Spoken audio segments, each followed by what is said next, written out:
going to go to baseload technologies, nuclear energy, big and beautiful or small and beautiful. We're going to cover regulation, construction, financing, I'm guessing, so all of the key issues in the industry. Welcome to the panel. That's right, no, you're all right. Okay. Hey, Oh, they can hear me already. welcome to this panel. Well, the mic works. The role Yeah, of the nuclear mic works. energy in the transition. I'm Sarah Zalima. I'm a senior customer relationship and portfolio manager at Nuclear Waste Services. I'm also really proud to be the chair of the Nuclear Institute's Young Generation Network, YGN, whose mission is to support young nuclear professionals having a voice in the industry. We have a really exciting lineup here for you today, but just before they introduce themselves, I'd like to set the scene for you. It's fantastic to be here at Innovation Zero. The vision for this conference extends beyond nuclear alone, and it's that call to action which transcends the industry boundaries. As Alistair Drennan put to us, it's about fostering cross-collaboration among key stakeholders in net zero and energy security. Too often, we operate in isolation, so by uniting here at Innovation Zero, putting them in the same room, where conversations can spark and independencies can unfold. So panelists, keep that in mind. The International Energy Agency, the IEA, called for a doubling of nuclear energy between 2020 and 2050, as outlined in its Net Zero by 2050 report.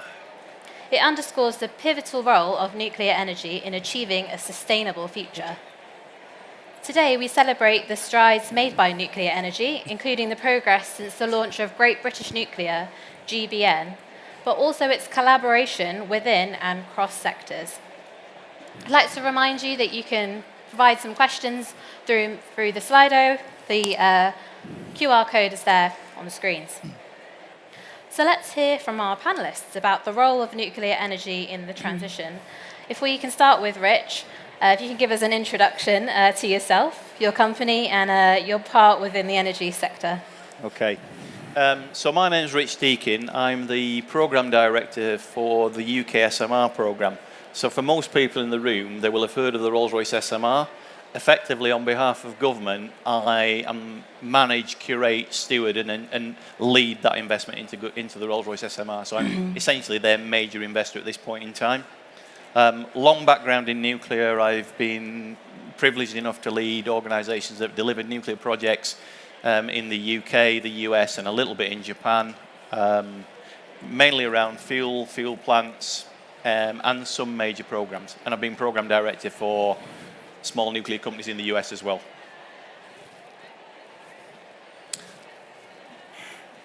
My name is Amanda Moslé Friedman. I am head of partnerships in the UK and EMEA for IP3 International. 3 Ps are for peace, power, and prosperity.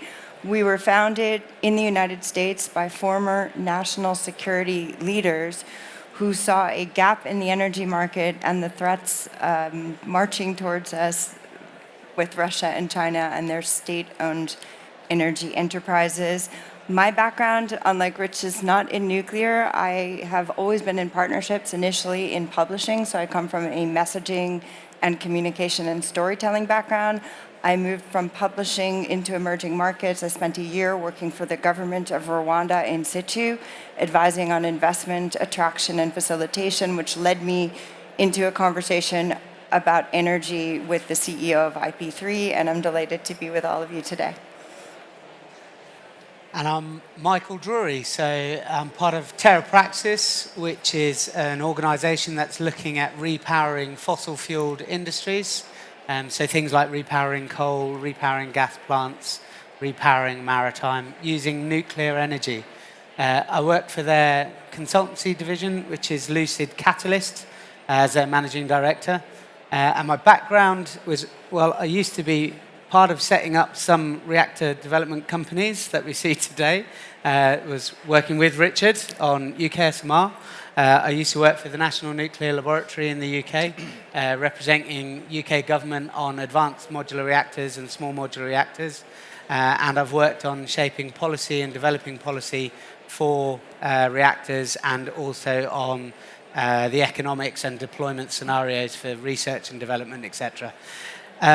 Lucid Catalyst, as a company, we look at thought leadership, strategic thinking, and effectively techno-economic assessments. So things like due diligence reports and looking and assessing how we deploy a tech and how we'd get it into market, what kinds of things in regulation might need to change, or actually what kind of technical barriers you might have and how you'd overcome those. Hi, everyone. I'm James Walker. I'm the CEO of Nano Nuclear Energy. My background was as a nuclear physicist, a nuclear engineer, but when the industry looked like it was on the decline, a few years ago, I moved to North America. I got more involved in capital markets, IPOs, public companies, and through that network, I met the founders of the company. When we started it, we were actually looking to see how we could fit in, and this was before the resurgent interest in nuclear energy. We fixated on the idea that microreactors, so smaller than SMRs, were potentially the larger market because remote habitation, remote industry, military bases, disaster relief areas, all of these sort of places, there was no competition for diesel, so we moved into that space, especially because it was much less developed than the SMR space. And we saw with the right financing structure, the right technical teams, we could pull out into the lead in this race. And so we recruited 2 technical teams, one based out of the University of Cambridge here and one University of Berkeley, California team. But as we began to build out the technology, we realized that the whole nuclear supply chain there was some big capability gaps. So we diversified as a company and got involved in nuclear fuel fabrication, HALEU transportation businesses, even in the enrichment space. And we're even looking at the conversion facilities at actual mine sites. So we can try and de-risk the whole supply chain to produce a commercial product. And that's been the focus of the company, the commercial product. And that's even dictated design decisions around the reactor, like high TRL levels, licensed fuels. And so that's just by necessity, we've become involved in each of these different sectors. Hi, Chris Pye, Net Zero Program Manager for Urenco. We're a leading uranium enrichment company, and we provide enrichment services for civil nuclear power generation. We operate in 4 countries, the Netherlands, Germany, the UK, and the USA. And in 2023, we enriched enough uranium to generate an equivalent of 760,000 gigawatt hours of electricity for low-carbon electricity to provide for a net zero future. My role is primarily towards the development and execution of the company's net zero strategy. So I'm heavily involved with decarbonising our operations, which makes nuclear an even lower carbon offering towards the future of our electricity supply. Thank you so much. So building on what you've said about your role and your company's vision, if we start with Chris and move back down the line, how do you see the landscape of nuclear energy evolving in the next decade? It's going to be an interesting decade for nuclear power. I think we're going to see a slight decline in the early part of the decade due to legacy decision-making across different nations with the provision of nuclear power. However, as we've seen a more positive uptake for nuclear power generation and the necessity for energy security that nuclear provides, as well as the low carbon benefits that we all need, I believe we'll start to see that uptake with the UK government's commitment to 24 gigawatt generation by 2050. So incremental gains by the end of the decade, along with the development of small modular reactors and advanced modular reactors, which allow the provision of greater uptake of nuclear power. James? I agree with that. I would say that there's probably going to be a slight decline in just the immediate years, just because of the investment hasn't gone back into big nuclear, and so that could drop off a little bit. But I think if you look at countries like Germany that tried to move away from nuclear and they went into other sources of renewables, you can see there's an example there that just results in higher energy costs and an increased carbon footprint. And the governments of the world have seen that, and they're putting a lot of money back into nuclear now to build back that infrastructure. So that's already started. So the building back of infrastructure will happen from now onwards, and that'll continue to be built up. SMRs are a bit more developed than, say, microreactor. I think in the US, Kairos, TerraPower, X-Energy, I think those are going through licensing. Within 10 years, I think we'll see those deployed as commercial products. Because we're talking about in a 10-year window, I think microreactors will come online early in 2030. They're bits slightly less developed than the SMRs, but then you can start deploying nuclear to areas where it's never been seen before. So maritime, like you mentioned at the end, military bases, mining sites, all that kind of thing. It could be very transformative. And actually, if you really want to be serious about reducing carbon footprint, it's really the only solution, because we've tried other things and it resulted in more emissions. So, Okay, so I'll pick up on a couple of things that were mentioned earlier. So SMRs and AMRs are really, I believe, the tech vendors' reaction to one of the biggest problems nuclear has. One of the biggest problems nuclear has is that traditionally in the West, it's been gigawatt plants that have been built. So very, very large infrastructure projects which are extremely difficult to deliver on time, cost and schedule. They're not unique in that. You know, they are a mega project, and the cut-off for mega projects being difficult to deliver is about £2 billion or $2.5 US dollars, $2.5 billion US dollars. So the vendors have gone smaller, and the secret source of SNRs and AMRs is multiple fleets, replication, and broader markets. The really interesting bit about that, why have they gone that way, is because it brings them within this compass and scope of private investment, which is really important. Yeah. So there's a huge difference, and there's lots and lots of SMR and AMR designs around. James is progressing some. There are many tech vendors out there. But paying for something that's a few $100 million and raising capital for that, or paying for something that's maybe less than $2 billion, it's hugely different, and it's within the compass of a balance sheet of many, many organizations. So first thing I would say on landscape, we will move away from an era where all nuclear power is to grid. Private customers, data centers, petrochems, in fact, X-Energy in the Gulf of Mexico is developing a program to put a small nuclear reactor, I think 4 of them actually, or a cluster of reactors to decarbonize a petrochem site. So it'll come off grid. Yeah, there will still be a huge, huge need for nuclear on grid. In the UK, that's probably 24 gigawatt by 2050. There's almost a doubling of that into markets around heat and power and other applications. So I think what you'll see is a customer pull. That's the main thing. Yeah. So this won't be about technology push, and that's probably been one of the sort of Achilles heels of the nuclear sector. It's tended to push technology and say, pick me, pick me. We will move to customer pull, very important. We'll move to smaller orders of magnitude and quicker build. And the last thing I would say is, recently government closed a couple of consultations in the UK around siting policy and alternative routes to market. I believe that both those consultations are essentially looking for evidence to progress and enable more distributed nuclear power systems and smaller projects in the UK. And that's fundamentally what that's doing. So that's an important signal. And that policy shift, I think, happens late 25 when the National Policy Statement on Nuclear gets refreshed. So it's important to recognise that. Yeah. Fantastic. Amanda? Capitaling also on what Rich said, we absolutely support and hope to see greater and more aggressive investment in small and advanced modular reactors. We compare the innovation in nuclear, we speak about it as being in its infancy.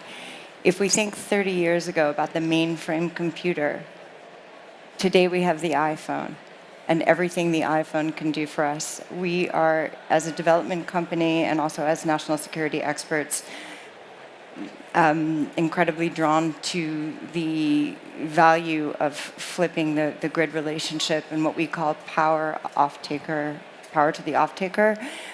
We are looking in Virginia at land opportunities for SMRs. Virginia comprises or hosts about 35% of the world's hyper data centers. And if we rely on data centers to consume energy straight off the grid, we stress the system, we stress our national security, we stress our military bases, and we risk our consumer energy supplies. So that we'd really very much like to see a turnaround in that arrangement or relationship with power and greater public-private partnerships to take away the burden of cost from the government and also enable what we call private sector-led government-enabled models which will help us deliver what we need at speed and at pace.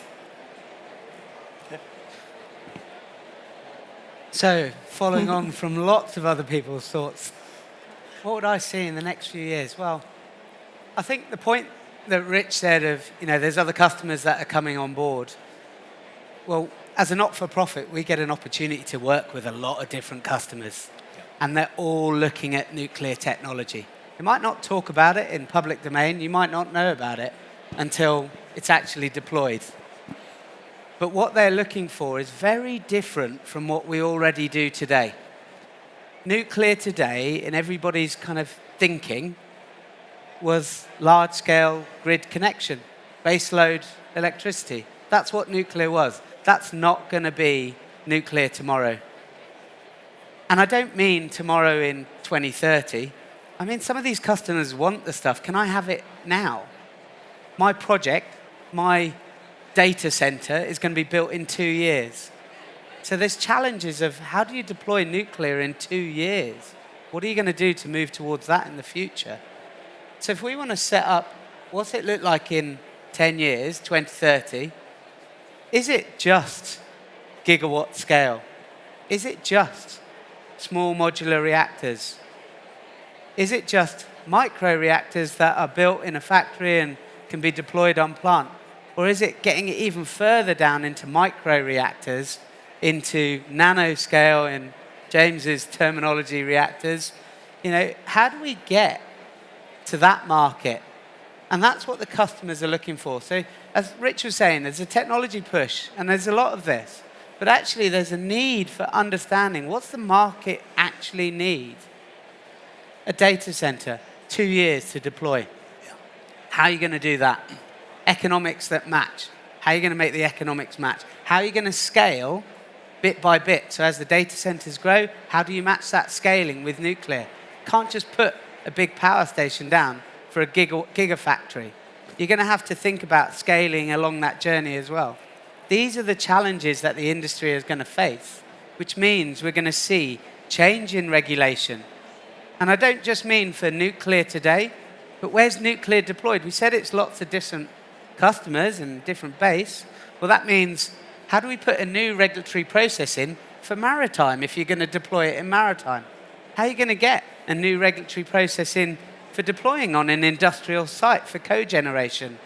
These are all new things that need to get discovered, understood, developed, refined. Because people need to be comfortable with nuclear, and they're not. They're not. I came in from automotive, Jaguar Land Rover, and I was scared on my first project, go and work in Chernobyl. So I had to learn about nuclear. Now I've been really lucky to work on lots of different technologies, and I kind of get it to a point. But I'm not afraid of it anymore. And you don't have to be afraid of it either. So that means we have to develop an awareness, a public perception. There's loads that we have to do. So what's going to happen in the next 10 years? A lot. It's not just one project. It's not just two. There's a race going on around the world for deployment of energy. If we're going to decarbonize power, just using SMRs and AMRs, that's roughly 3 trillion in size and scale with electricity. You start adding on to that, decarbonizing transport, heat for residential, heat for industry, commercial heat. How are we going to get the hydrogen, the ammonia production? That's all going to need some form of energy. And you're not going to do that with just pure hydrogen, because you've got to make the hydrogen in the first place. Yeah. You're not going to do it with just wind and solar. And these systems have to work together. So there's a lot to do, a lot. And to get that to work together, that's complicated and it's complex. But actually, if we don't do it now, in the next 10 years, we'll miss that opportunity for climate. We have to work on those kind of things. We have to start looking at changing how we look at technology, how we deploy it, and the pace of that deployment. So I just want to pick up on something Mike mentioned there about a lot. Yeah. So in the UK, government policy announcements will say, well, we want to build 25 gigawatt of new nuclear. Everybody knows that. You can read the nuclear stuff on the BEIS websites or the ESNI website, and you'll see that. What's kind of slightly more coded, and they say, and up to 25% of the energy mix, yeah, which then takes you into the heat and power market, because this is the only tech we've got that produces heat. Yeah, at source. So the industrial heat, potentially even domestic heating, will step through into this. Use of that heat in industrial processing will become really, really important. Huge interest in siting small nuclear near industrial clusters, yeah, because it's a bloody good market to go after. And if you can get to a space where you can sell heat and power, these become extremely investable propositions in the sort of range we're talking about. All the techs will come through, not every tech, but I'm sure a flavour of just about every tech will, because there's lots of different applications. So I talked the UK. The US market is moving faster. You know, Amanda's in talks around projects in the central states, around data centres and provisioning clean power into that. The US DOE 12 months ago today stood up in Atlanta at their SMR conference and said, we want to build 200 gigawatt of nuclear in the US by 2050. That's 200 there, and something like 40 here, and then you go into Europe, and who knows what. So the investment propositions here are going to grow. The trick now is to actually prove we can deliver this. So I think more of the challenges will be around the scale of delivery rather than the need. There's no credible analysis that I have ever seen that says you don't need around 25% in the energy mix to get to net zero in any developed nation.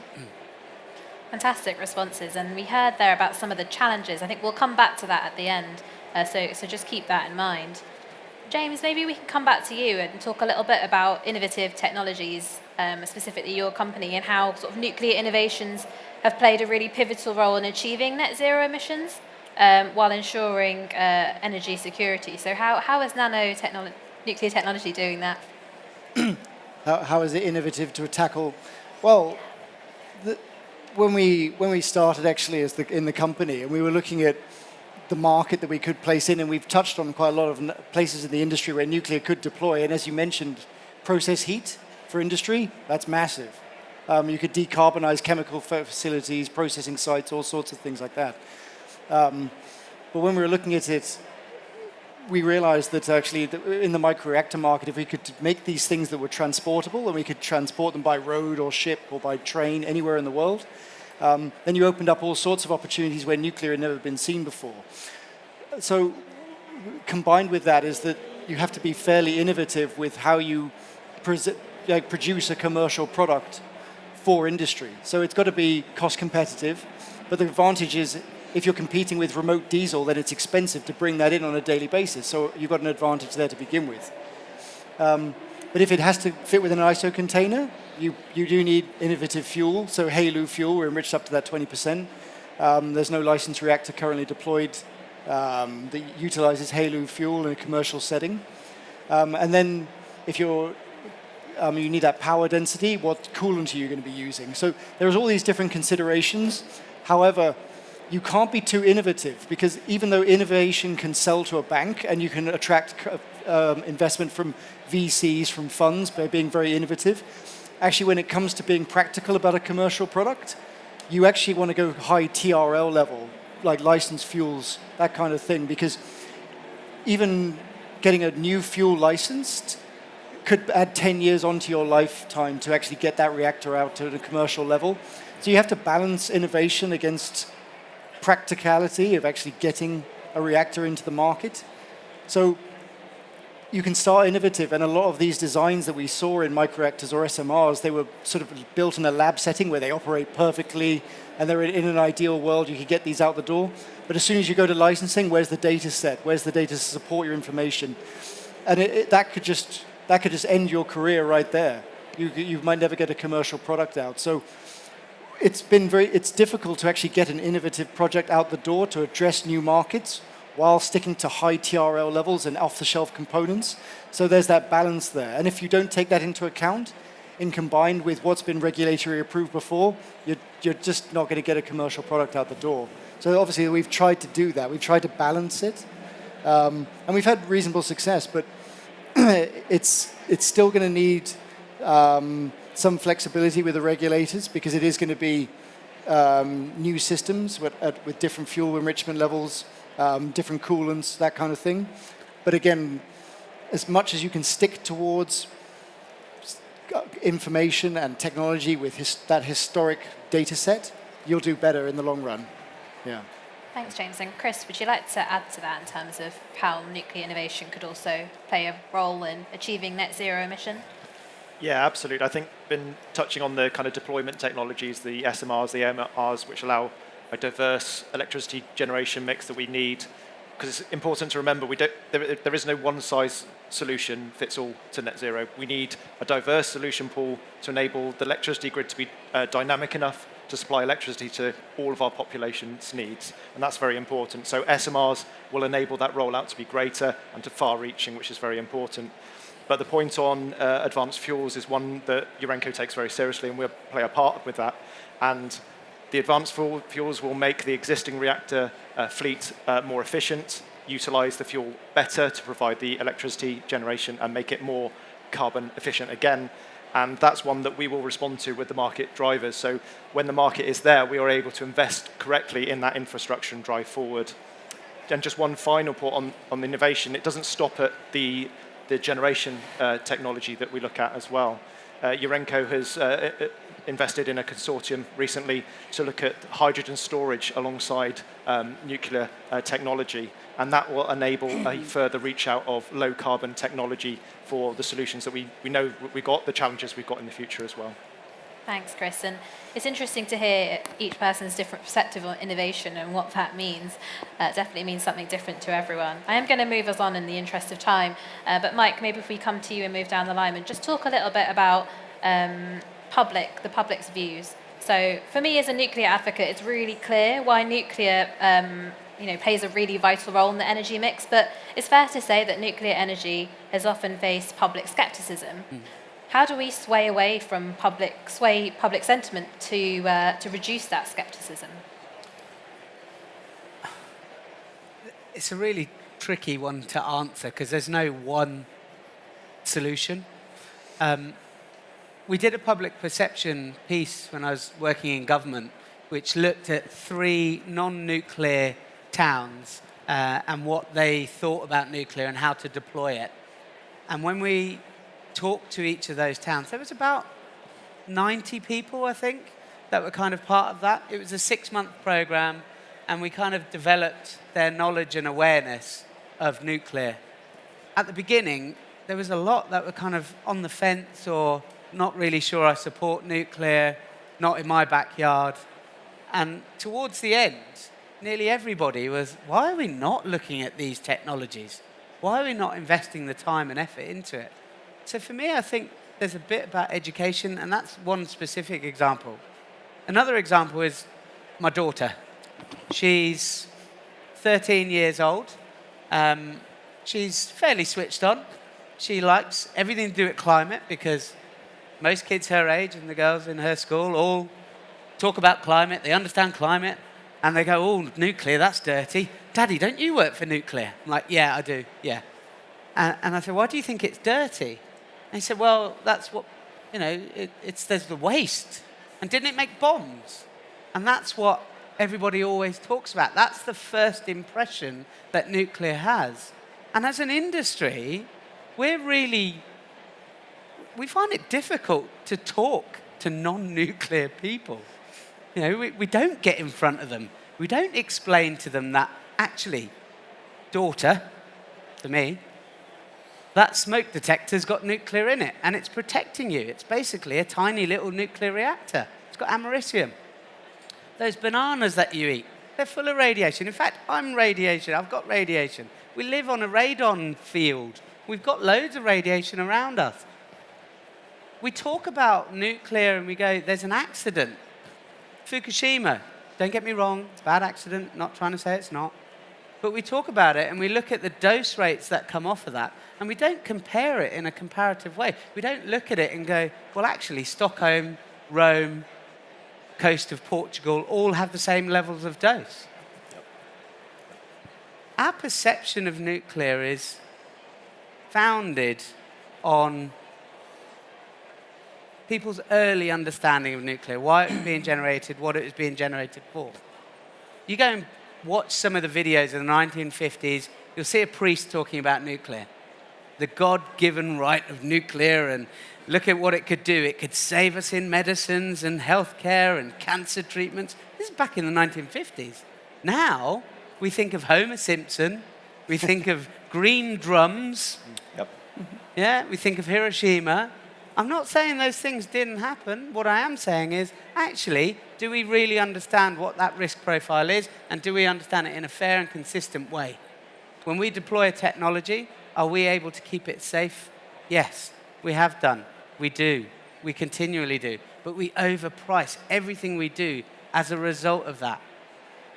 We are massively over-engineering. So perception is a big part, and you'll see, I'm sure, on the tube stations as you go through, destination nuclear. You'll see that because we're trying to get people to be more aware, to understand it. But actually, we need education at all levels, from children at primary school through to GCSE levels, to understanding at degree level, to moving up into industry and into investor confidence, so that they all understand. So it's all about the education for me. Fantastic. Amanda? I couldn't agree more. And for this, I'll pull in my communications background. And I was introduced to nuclear for the first time, knowing nothing, in 2020. And I went on to speak at a summit in Jordan in 2021 to a non-nuclear audience that was very passionate about impact investing and environment and et cetera. And that talk was met with resistance and shock, and a few people who were happy I was there, but not many. Fast forward to 2022 June, I was in Davos with a colleague, and we were expecting a barrage of tomatoes. And instead, the activists who normally would have been anti-nuclear embraced us. Thank God we were there, because we had the answer to everything they were fighting for. Fast forward, COP28, we're all aware of the pledge. I'll call on the Milken Institute, where I was a young leader, which often quotes, "The world is better than we think." And I believe the nuclear narrative is quietly changing despite the headwinds and despite the PR. In 2023, the Radiant Energy Group conducted a global survey across 20 countries. 46% of the people surveyed supported nuclear energy versus 28% against it. Ultimately, I agree, it comes down to storytelling and to making the very complex terms that we speak in really accessible to the average person. When you speak about levelized cost of electricity, what does that mean? That means your energy bill. And when we show the difference in energy bill, somebody who has the benefit of nuclear power against somebody who does not, it's pretty significant. When we speak about energy security and how that ties into sovereignty, what does that mean? That means if there's a trade war with China, we don't want to be dependent on sources of energy that are imported and subject to liminal warfare that could ultimately deny us the kind of securities that we take for granted. The counterfactual is another example. If you take two nations, one nation has nuclear power, the other one decides to shut down nuclear power. We know what happened in Germany. Germany's quietly reactivated coal because it got very cold in the winter. We are, I'm sorry to say, I love this country, unnaturally cold right now, and I'm sure many people have their heat on. That heat is expensive. Levelized, abundant baseload and clean energy, of which there's only nuclear and hydro really that can deliver that. Nuclear is one of the few energies that can actually deliver this with all values intact. I sometimes joke that the Department of Energy Security and Net Zero should be called SMR. And I'll give another just small anecdotal story. When I first met IP3, I was doing a little postgraduate work at Harvard, and I decided to do a little bit of my coursework to kind of help me get up to speed on nuclear because I knew nothing. And I did a piece that Harvard really loved called Nuclear for Elephants. And it was a conservation piece, and it took 2 countries in Africa. One country decided to adopt a nuclear energy program and go through all of the IAEA security checks and everything else. The other one decided not to. The elephants did better in the country with nuclear because manufacturing was attracted. The jobs for the low-life or impoverished poachers, jobs were created in local areas. For the very high-level poachers coming in from China, the security systems that nuclear energy required the country undertake prevented those high-level poachers from getting the elephants. So nuclear, I say as a friend to all of us, regardless of our place and point in the highly conservative and intellectualized energy security fight that we're in, or the ideals and battles that the green movement fights for. So, a couple of things. First of all, clearly, if nothing else registers, don't push the technology. Yeah, be factual, clear, honest, transparent. We're blessed in the UK with probably the best regulator on the planet in terms of the Office of Nuclear Regulation, much maligned, but pretty bloody good and trusted. And we've got a very, very good track record of managing the through life cycles, including handling waste of nuclear. And we can avoid the waste problem, but we're good at it. And that's an opportunity for economic advantage. And there are people on this platform, and certainly people in the audience, who will be pushing that I know about, and we're seeing the opportunity there. The next thing is cell benefit. Yeah? So there are cogeneration programs operating today in Europe where villages and towns and industry located around a nuclear power plant because they were taking off district heat or industrial heat. So the one I would mention was probably Switzerland, RWE Grondheim plant in Switzerland, which once upon a time I made nuclear fuel for, so that's good. I think the third thing, and I'm going to play a little compliment to my colleague at the far end, Sarah. There's a generational shift here, yeah? A lot of people in this room, particularly me, because I'm kind of aged now, our first impressions of nuclear were pictures of ships along a bloody great mushroom plume somewhere in the Pacific and testing. The more younger age of the demographic now, Nuclear Institute Wygen did a fantastic job at COP26. People are coming to this with a climate mission, which builds really on what Amanda's saying. They're not really interested in the power, in the perception. They'll go with the facts, they'll teach themselves, and they see this as climate driven. Yeah, that's really important. And that age demographic is shifting, and I think we'll see that feed through. Fantastic. James? What I would say is that as we were building up the company, quite a bit, we were trying to actually communicate what we were doing, and a lot of the time we would run up against the general public, and we were trying to communicate to them just what we had and how great nuclear was. But we found a lot of success by trying to just have hard and fast facts very quickly that people could remember. So we would be on morning TV shows or podcasts or things like that, and we would give information like, if you look at deaths per gigawatt hour, nuclear beats out everything. It beats out wind, solar, geothermal, you name it. Like, it's the safest form of energy ever devised, and when you go down to SMR, it gets even safer still because there are fewer working parts. If you go down to microreactor, it gets even safer still. These sort of things come up in the States, because that's mostly where we're talking to people. We say, if you were to take all the waste from all the reactors over the last 70, 80 years, in fact, all the reactors that have ever been there, including all the aircraft carriers, submarines, and collect all that waste in one place, it'd be smaller than a football field. Like, it's tiny. And I just don't think the scale there's a lot of misconception about the scale and just how dangerous it is. That's just not representative of the actual reality. And it's just messaging like that needs to be given across. And we've had to do quite a lot of it, because you do end up with these questions. It's like, what happens if you blow up a reactor? It's like, well, a reactor can't blow up for a start. It's not enriched to a level where it can do that. It's like, if you ever see a movie of a reactor blowing up, that's probably the hydrogen being released or something like that. And what happens if a terrorist gets the reactor? Well, what are they going to do? Heat their house? I mean, even if they were to, how would you make it into a bomb? You'd have to take the reactor apart. You'd have to have a massive billion-dollar chemical facility, separate the uranium, take it to an enrichment plant, which Urenco would probably need to do for them, because it would be a billion-dollar facility, concentrate it, deconvert it, fabricate it. I don't think any government on the world could do that.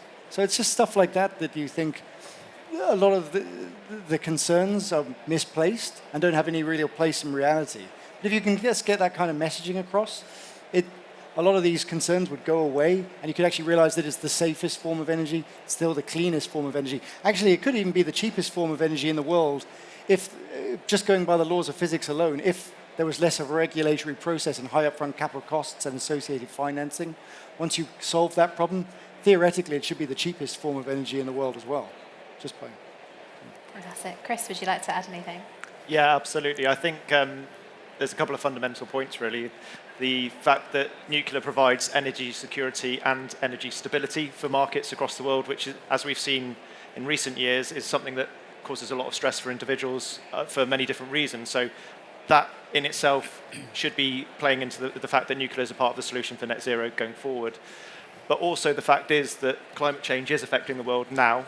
We are seeing the effects of it across the world. It's not something that's going to happen at 2050 if we don't meet our targets. We need to realize that it's about how much we can mitigate that damage and that harm to the environment. So we need nuclear to be part of that because we know the energy density is incredible from nuclear. The carbon intensity per kilowatt hour is extraordinarily low. So it's a solution that we need, and we need across multiple countries as well. And it's also another point to note is that we don't just need the electricity demand that we've got across the globe now. To be a true net zero world in the future, we need more low carbon electricity. That means we need more generation. So nuclear needs to be expanded to meet that demand, the demand of electricity when we need it, so that we can utilize that and make sure that the carbon emissions are reduced in line to reduce climate change. Perfect, thank you. Just before we move on to some audience Q&A, just to keep the panellists updated, we've got some questions on the UK Civil Nuclear Roadmap, so just bear that in mind. I'll give you a minute to think about that. Whilst I provide a little bit of an anecdote from YGN, so we were really firm about trying to communicate to people that don't know about nuclear why it was beneficial to climate. So we took a uranium pellet, and we said that's roughly the same size as a gummy bear sweet. Other sweet varieties are available, but a Haribo gummy bear. And if you were to size that up to 3 meters, we had a mascot, 3-meter gummy bear, huge inflatable bear, at COP26. Well, that gummy bear, if it was made of uranium, could power a city the size of Glasgow for 18 months. And that's how you communicate in a really easy and informative way, really easily. If you want to see more, please check out our LinkedIn page. Okay, back to the panellists. Some really great questions coming in. So we're keen to hear the panel's views on the UK Civil Nuclear Roadmap. Where could it have gone further? What are the key policies that government has not advanced? Any takers on wanting to answer that one? You first. Okay, fine. Mike first.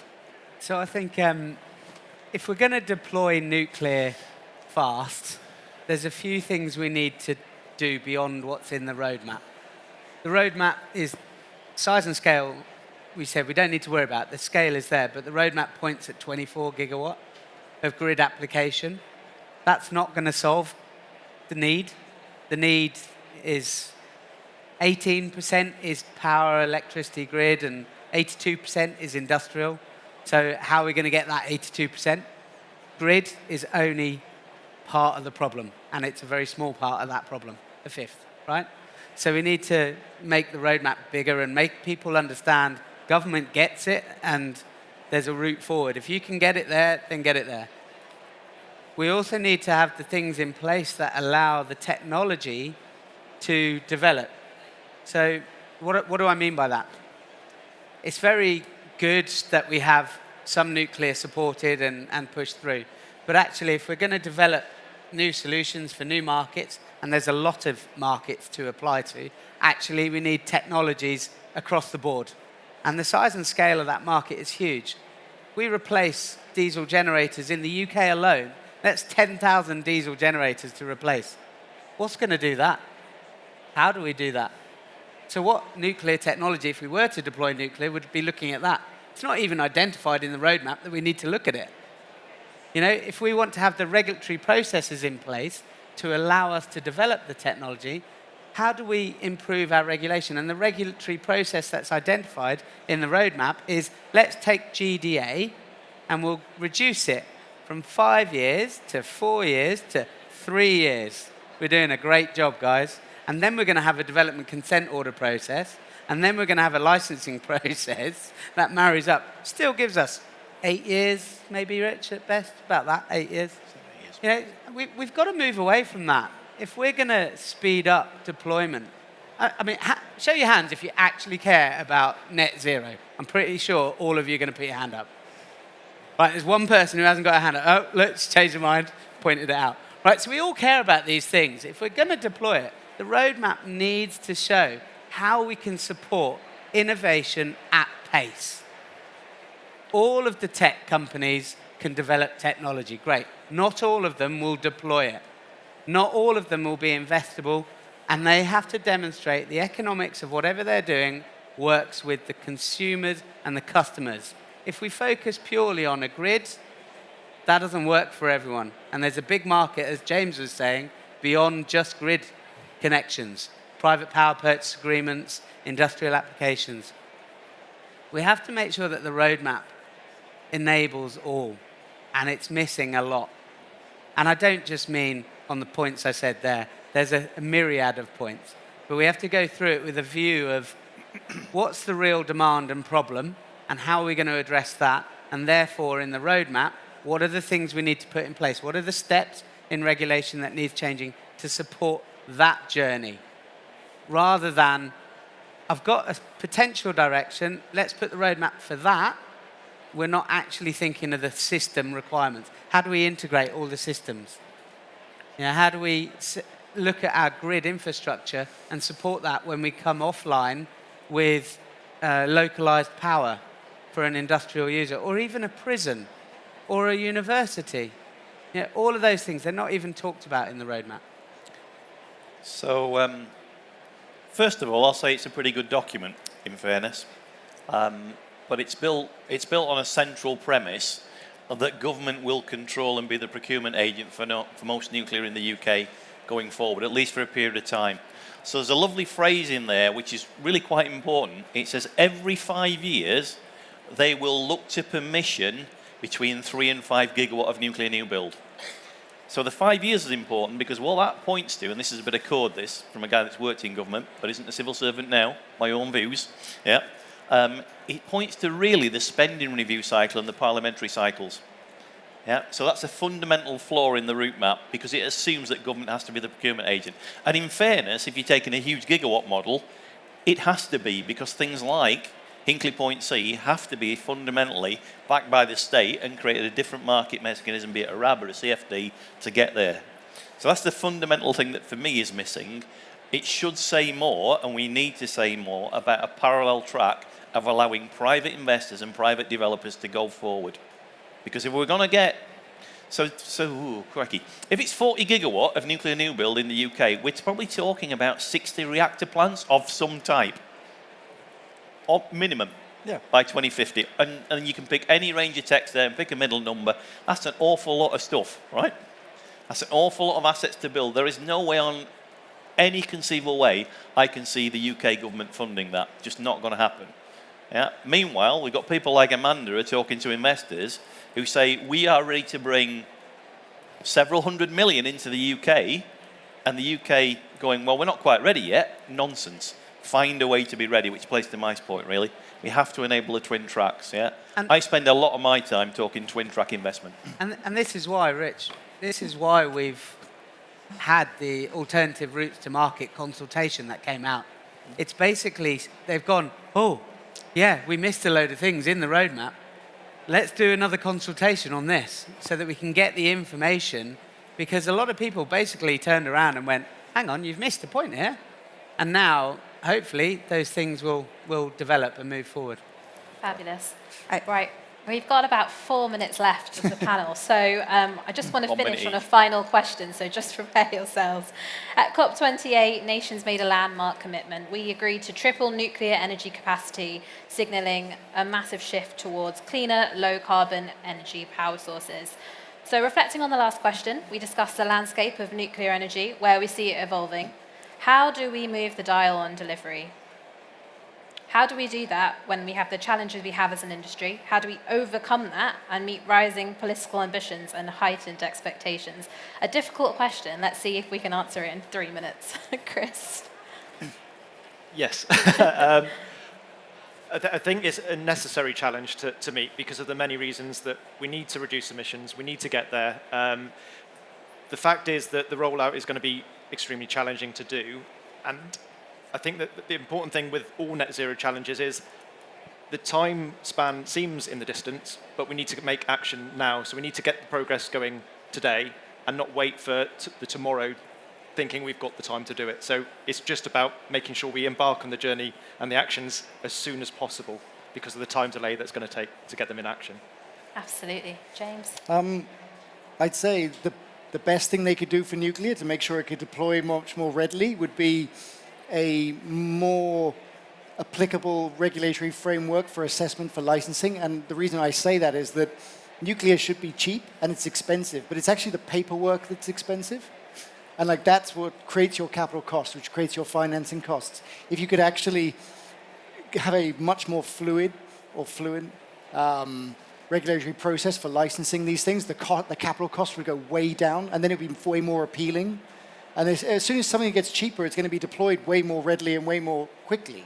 So a new regulatory framework process for assessing SMRs, microreactors, new technology, that would be great. We can do that. I think most of the problems would go away.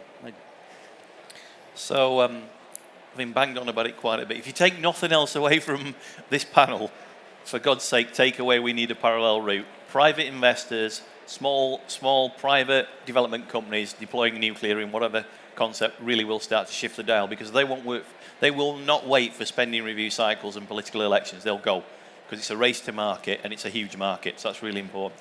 The second point I think is back to Chris's point. When you're in a hole, and we are in a very deep hole, it doesn't matter whether you take the left-hand ladder or the right-hand ladder or the one in the middle. Start moving up. Do some stuff. Find a way to do things. And I think my third point is, it's not really a tech push, it's an innovation push, business models, regulations, supply chains, use of artificial intelligence. Use all the tools in the toolbox to do what you need to do faster, because we're going to need to. Anna? I could not agree with that more. And I think what we would like to say is that no matter who's in power, we need those 24 gigawatts on the grid, and we need private sector engagement and private sector capital. And as Rich pointed out, we were here with millions, and we were told genuinely not ready. And we are an international development company with a best-in-class consortium of UK and British companies. We look at it from a pragmatic standpoint of how to deliver and in a political standpoint of energy security, and we only work with companies that are allied with our shared national allied interests. So I'll close with a slogan. I think it was Pepsi. It's a little dicey for nuclear, but for everything around delivery, it's important. And that is ready, fire, aim. We need action. We cannot wait until every box is ticked. And I'm not speaking regulatory boxes, but regulatory harmonization would be helpful. Breaking down of silos between organizations. Coming from we're bringing a defense acquisition model to the private sector, to civil nuclear deployment. Break down the barriers of communication between the civil and defense sectors in the United Kingdom and globally, because China and Russia aren't waiting. They're not encumbered with the kind of luxurious decisions that we are taking time making. We need to act, and the private sector money will help the British people and the West in general navigate this incredibly unstable and complicated time in history when we need to be dependent only on ourselves and each other as allies. Mike. Got about 30 seconds, Mike. Okay, so I'll try and be really fast. We're working with some really large tech companies. You may have seen Microsoft, Google, and Nucor issued a RFI to go out and understand from tech vendors how they can deploy nuclear faster to support their data center rollouts. And this is not for small-scale data centers. This is looking at the future with AI, with huge, large gigafactories of data centers. In fact, what's beyond gigafactories up to kind of... Something else. Yeah, the next Something level bigger.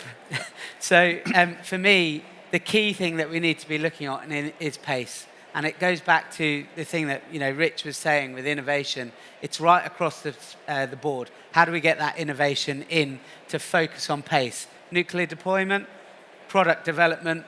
Products get developed and cycled in phone industry, out to market in 3 months. Some of these tech companies, oil and gas companies, data centers, Microsoft, Google's, the likes, these are huge companies, and they need to deploy that within a year or 2 years. How are we going to do that in nuclear? So for innovation, that's the kind of thing. We need to have the right products that are able to deploy quickly. We need to have the regulatory frameworks. We we need to have the financing that comes from the customers, and we need to be able to deploy the technology fast. And if we can't do that, it's not going to be everything is nuclear by any means. So one second, I asked Sarah for 1 second. The last thing I'll say is we will get there because this industry and our engineering capability and our financing houses and our innovators are world class, right? All we got to do is ask the right question and start answering it quicker, because we have some very clever people in this building. Yeah, so let's just start answering questions. Fantastic. Well, all that's left for me to do is thank my panellists for a fantastic panel and a fantastic conversation. Thank you.